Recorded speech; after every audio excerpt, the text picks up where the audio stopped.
Assalamualaikum warahmatullahi wabarakatuh. Bertemu lagi dengan saya, Tessa Putri Utami. Dalam pertemuan kali ini, kita akan mempelajari mata pelajaran analisis kimia dasar pada kompetensi keahlian kimia industri dengan materi keselamatan, kesehatan kerja, dan lingkungan hidup, atau disingkat dengan K3LH. Nah, yang pertama kita akan membahas mengenai konsep keselamatan, kesehatan kerja, dan lingkungan hidup. Nah, apa bedanya? Yang dikatakan keselamatan kerja berarti karya dan budaya untuk menjamin keutuhan dan kesempurnaan baik jasmani maupun rohani, khususnya tenaga kerja dan manusia pada umumnya. Nah, yang dikatakan dengan kesehatan kerja, upaya untuk menciptakan situasi dan kondisi yang sehat bagi pekerja dan lingkungannya. Nah, jadi keselamatan kesehatan kerja atau K3 yaitu suatu upaya untuk memberikan jaminan keselamatan kesehatan para pekerja saat melakukan aktivitas di dunia kerja. Jadi, ketika pekerja itu melakukan suatu pekerjaan, dia sudah mendapatkan jaminan keselamatan kesehatan kerja. Nah, keselamatan kesehatan kerja tersebut juga mempunyai dasar hukum. Nah, dasar hukumnya apa? Yaitu pertama ini ada Undang-Undang tahun 1945, Undang-Undang nomor 1 tahun 1970 tentang K3. Dan selanjutnya, bisa Ananda cari bunyi dari dasar hukum keselamatan kerja tersebut. Coba dicari. Nah, K3 itu juga mempunyai lambang. Lambangnya itu seperti ini. Nah, setiap lambang dia mempunyai maknanya masing-masing. Nah, seperti lambang K3 ini. Yang pertama ini palang hijau seperti tanda plus ini yang berarti bebas dari kecelakaan akibat kerja dan penyakit akibat kerja atau PAK. Nah, yang kedua roda gigi ini seperti ini roda gigi ini. Yang di pinggir ini roda gigi yang bergigi. Nah, yang berarti bekerja dengan kesegaran jasmani dan rohani. Roda gigi ini juga berjumlah sebanyak 11. Nah, artinya ada 11 bab di dalam Undang-Undang nomor 1 tahun 1970 mengenai keselamatan kerja. Nah, lambang yang ketiga ini, lambangnya juga mempunyai warna putih di tengahnya ini. Nah, artinya bersih dan suci. Nah, sedangkan warna hijau yang seperti ini yang di roda giginya itu yang bermakna selamat, sehat, dan sejahtera. Nah, inilah arti atau makna dari lambang K3.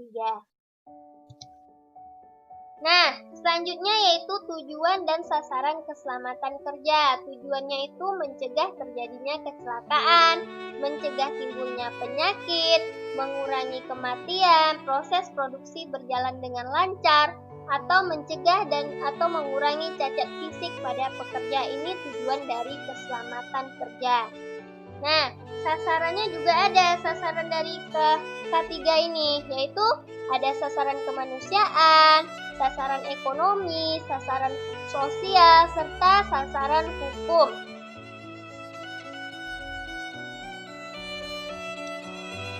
Nah, yang kedua, kita akan membahas mengenai kesehatan kerja.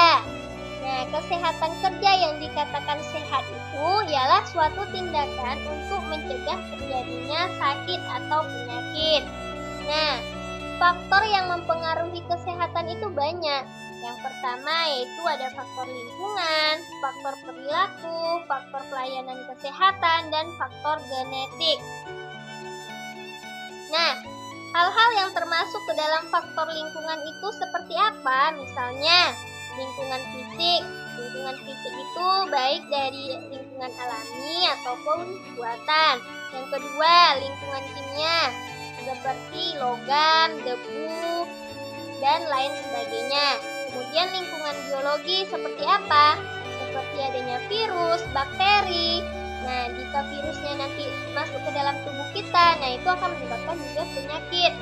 Kemudian lingkungan sosial budaya seperti adanya faktor ekonomi, pendidikan, serta pekerjaan. Nah, itu yang mempengaruhi kita sehat atau tidaknya. Kemudian juga ada faktor dari pemikiran manusia itu sendiri. Nah, pikiran itu yang lebih mempengaruhi manusia itu sehat atau tidaknya. Kemudian adanya faktor perilaku. Nah, misalnya itu dia mencakup sikap, kebiasaan, dan tingkah laku. Misalnya, manusia itu mempunyai sifat yang iri, berarti perilakunya tidak baik. Nah, itu akan mempengaruhi ke hatinya. Jika hatinya tidak baik, maka dia akan menyebabkan sakit pada hatinya, sehingga badannya pun akan ikutan sakit. Kemudian ada faktor pelayanan kesehatan, misalnya pengobatan, perawatan, kemudian faktor genetik atau faktor bawaan dari manusia itu sendiri. Nah, selanjutnya yaitu penyakit akibat kerja. Nah, penyakit akibat kerja atau disingkat dengan PAK. Nah, ini ada beberapa contoh penyakit akibat kerja. Nah, yang pertama ada faktor dari fisik, yang kedua ada faktor dari kimia. Bisa Ananda perhatikan dari tabel ini. Nah, ini penyakit akibat kerja yang ditimbulkan, misalnya dari radiasi, mati, kelainan darah, dan kulit. Nah, ini yang akan ditimbulkan. Kemudian ini faktor dari kimia, misalnya ada debu, penyakitnya apa? Ini penyakitnya. Kemudian ada uap, dan lain sebagainya. Nah, selanjutnya yaitu pencegahan penyakit akibat kerja. Nah, ada upaya untuk melakukan pencegahan penyakit akibat kerja tersebut. Nah, yang pertama yaitu peningkatan kesehatan. Nah, peningkatan kesehatan ini dapat dilakukan dengan beberapa cara, seperti penyuluhan K3, pendidikan kesehatan, meningkatkan gizi yang baik, dan lain sebagainya. Yang kedua yaitu perlindungan khusus, contohnya imunisasi. Nah, imunisasi ini kan kita lakukan dari usia dini atau dari kecil. Nah, ini untuk melindungi badan dari penyakit nantinya ketika kita sudah besar atau dari penyakit akibat kecelakaan kerja. Nah, perlindungan khusus misalnya kita bisa menggunakan APD saat bekerja. Kemudian bisa dengan diagnosis atau deteksi dini. Misalnya kita terkena penyakit yang kita rasakan atau berbeda dari badan kita sebelumnya. Nah, bisa dicek dengan secepatnya sehingga bisa tahu apa penyakit yang terjadi pada tubuh kita sehingga bisa cepat diobati. Kemudian pencegahannya bisa membatasi kemungkinan cacat, contoh memeriksa dan mengobati tenaga kerja secara komprehensif. Kemudian pemulihan kesehatan, contohnya rehabilitasi dan mempekerjakan kembali para pekerja yang menderita disabilitas. Selanjutnya yaitu kecelakaan kerja. Nah, kecelakaan kerja itu sering terjadi saat kita bekerja. Bisa ditimbulkan oleh beberapa faktor. Nah, kecelakaan kerja itu suatu kejadian tiba-tiba tidak diinginkan dan dapat mengakibatkan kecelakaan kerja, cedera, dan kematian. Nah, ini faktor-faktor yang menyebabkan kecelakaan kerja. Bisa dari faktor teknis, non-teknis, ataupun faktor alam. Nah, ini contohnya. Nah, ini contoh dari kecelakaan kerja yang timbul. Nah, ini bisa saja orang yang bekerja di sini, dia bisa akan jatuh ke bawah.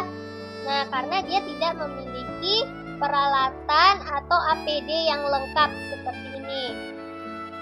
Nah, ini akan jadi kecelakaan kerja. Nah, ini yang kedua, gambar yang kedua ini kecelakaan kerja yang terjadi karena bahan kimia yang meledak. Nah, seperti ini karena tidak adanya mungkin tidak bekerja tidak sesuai dengan SOP atau kelalaian pekerja itu sendiri.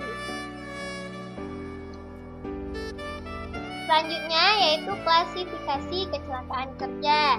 Nah, berdasarkan penyebabnya bisa kita lihat dari kecelakaan kerja tersebut. Yang pertama misalnya kecelakaan yang disebabkan oleh mesin seperti mesin pembangkit tenaga listrik, mesin penggergajian kayu, dan sebagainya. Kemudian kecelakaan yang disebabkan oleh alat angkut, contohnya alat angkut udara atau alat angkut air. Kemudian kecelakaan yang disebabkan oleh peralatan, contohnya tanur pembakar atau pemanas, instalasi pendingin, serta alat-alat listrik. Kemudian bahan-bahan, kecelakaan yang disebabkan oleh bahan, zat, dan radiasi, contohnya itu bahan-bahan kita, bahan-bahan kimia. Nah, bisa menyebabkan ledakan atau lain sebagainya. Kemudian kecelakaan yang disebabkan oleh lingkungan kerja, misalnya di dalam bangunan atau di luar bangunan, atau bisa jadi di bawah tanah. Nah, selanjutnya yaitu klasifikasi berdasarkan luka atau kelalaian. Contohnya itu patah tulang, kesleo, dan lain sebagainya. Ini jenis klasifikasi kecelakaannya. Kemudian letak kelalaian, menurut letak kelalaian dan luka di tubuh, contoh kepala, leher, badan, anggota tubuh, dan lain sebagainya. Selanjutnya yaitu aspek-aspek kecelakaan. Ada dua aspek pada kecelakaan kerja. Nah, yang pertama yaitu kondisi tidak aman, kemudian perilaku tidak aman.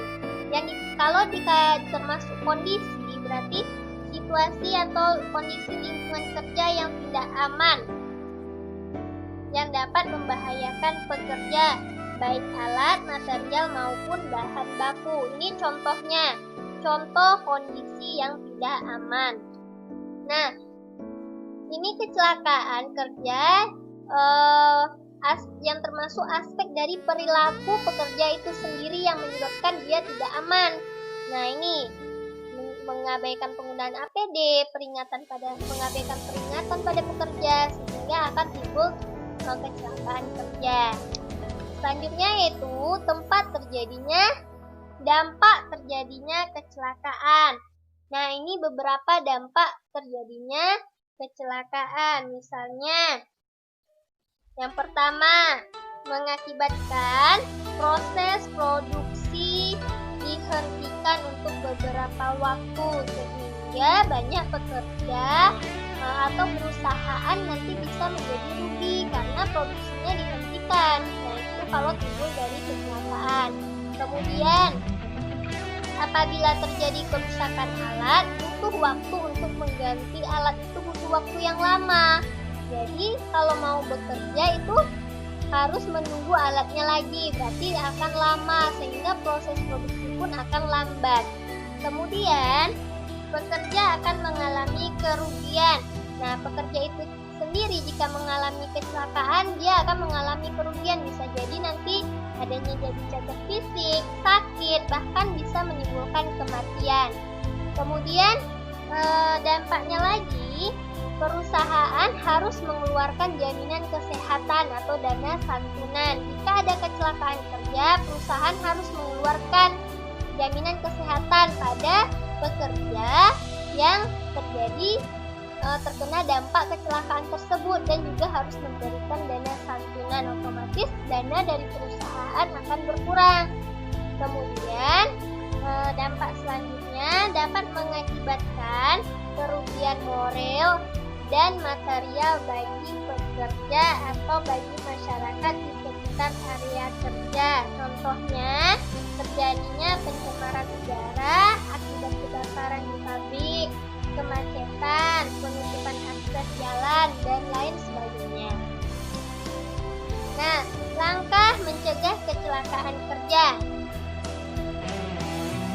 Langkah yang pertama pertama yaitu kita harus mengenal bahaya di tempat kerja. Jadi kita harus tahu supaya tercegah dari kecelakaan kerja, kita harus mengenal dulu apa saja bahaya-bahaya di tempat kita bekerja.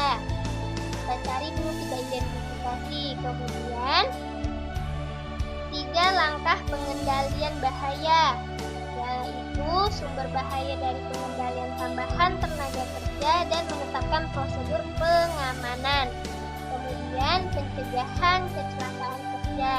Nah, pencegahan kecelakaan akibat kerja dapat dilakukan dengan menerapkan peraturan perundangan K3, tadi sudah kita bahas sebelumnya. Kemudian penetapan standarisasi, melakukan pengawasan akan keterlaksanaan undang-undang dan peraturan K3. Biasanya pada perusahaan itu dia akan mengecek ada nggak suatu perusahaan itu menggunakan APD yang lengkap atau peralatannya sesuai standar. Kemudian melakukan penelitian yang bersifat teknik dan melakukan riset media. Itulah langkah-langkah dalam mencegah kecelakaan kerja. Nah, ini contoh kecelakaan kerja yang terjadi di lingkungan kerja. Jadi kita bisa menganalisis kecelakaan kerja yang di lingkungan kerja. Contohnya itu di lingkungan kerja, misalnya di laboratorium kimia tempat kita melakukan praktikum kalau di sekolah. Nah, kecelakaan kerja apa yang akan terjadi? Bisa jadi terkena tumpahan bahan kimia ketika sedang bekerja. Nah, termasuk klasifikasi apa dia? Nah, klasifikasi kecelakaan kerja itu dapat disebabkan oleh bahan-bahan kimia. Nah, termasuk aspek apakah kecelakaan tersebut? Nah, aspek kecelakaan di laboratorium kimia tersebut yaitu dia termasuk ke aspek tindakan atau perilaku tidak aman. Nah, tadi kan aspek kecelakaan itu ada 2. Nah, dia termasuk aspek yang kedua, tindakan atau perilaku tidak aman, yang mana dari poin sebelumnya itu tidak menggunakan APD lengkap dan tidak mengikuti SOP dalam bekerja. Nah, apa dampak yang ditimbulkan jika terjadinya kecelakaan? Dampaknya itu pekerja akan mengalami kerugian, bisa sakit, bisa saja cacat, atau nanti akan menimbulkan kematian.